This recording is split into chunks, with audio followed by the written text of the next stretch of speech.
But here they are, they're actually told to steal this car, to steal this donkey. I feel like people who use the Bible to justify why women shouldn't preach, or people who use the Bible to justify how we should treat the LGBT community, people who use the Bible to justify these things, I have yet to see any of those people downtown at the courthouse with a sign that says, "Free the carjackers. They're doing God's will." I don't see that. I don't see that. Who knows? Who's ever heard the 10 Commandments? Anybody? Okay. Does anybody know what the 7th commandment is? Thou shalt not steal. And here we have, Jesus is saying, go steal the coat. Go do that. Right? Context. Context is very important when we're reading the Bible. To not take things outside of the biblical time. Very important. Now, in this scripture, it says that he asked 2 disciples. Now, we know that he didn't ask any of the 12 disciples because it would have said the 12 disciples like it did at the end of the scripture. We know that it couldn't have been anyone real close because and most times he called them by name. He said, Andrew, Philip. He called them by name. So he took 2 random disciples and said, I want the 2 of you to go steal this colt. Now, I can only imagine or wonder, why did you pick these 2? What made you walk up to these particular disciples, of all the disciples that are around you, and you said, I want the 2 of you to go and hijack this car for? What made you pick those 2?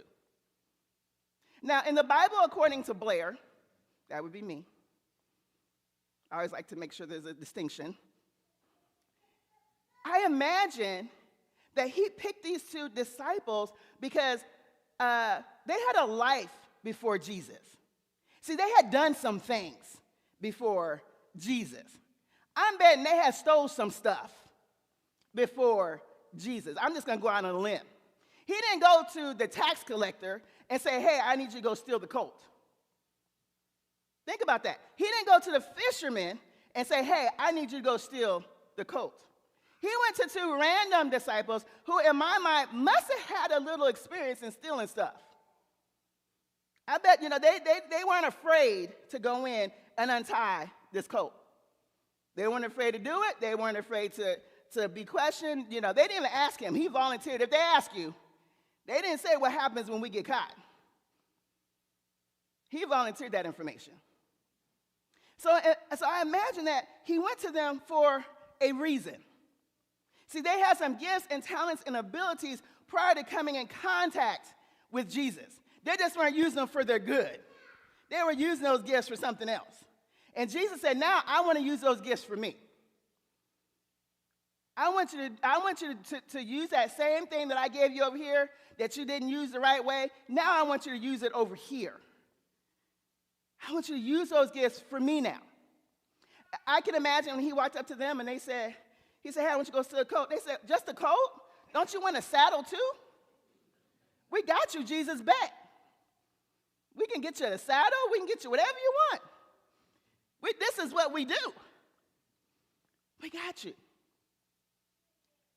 I think about all the things that I did prior to truly giving my life to Christ. And I like to always say truly giving my life to Christ because I think oftentimes when we give our life to Christ as children, it's different.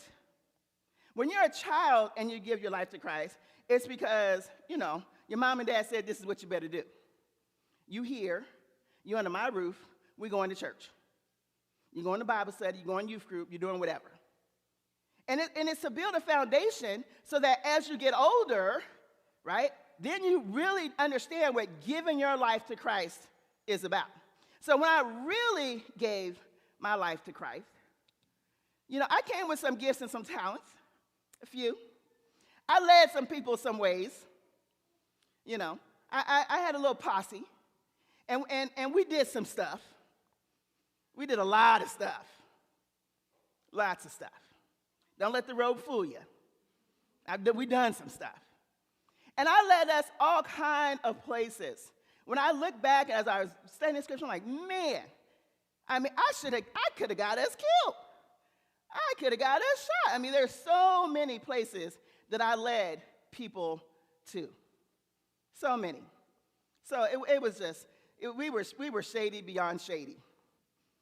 And some of us had gifts that, we really needed if we're going to do these things.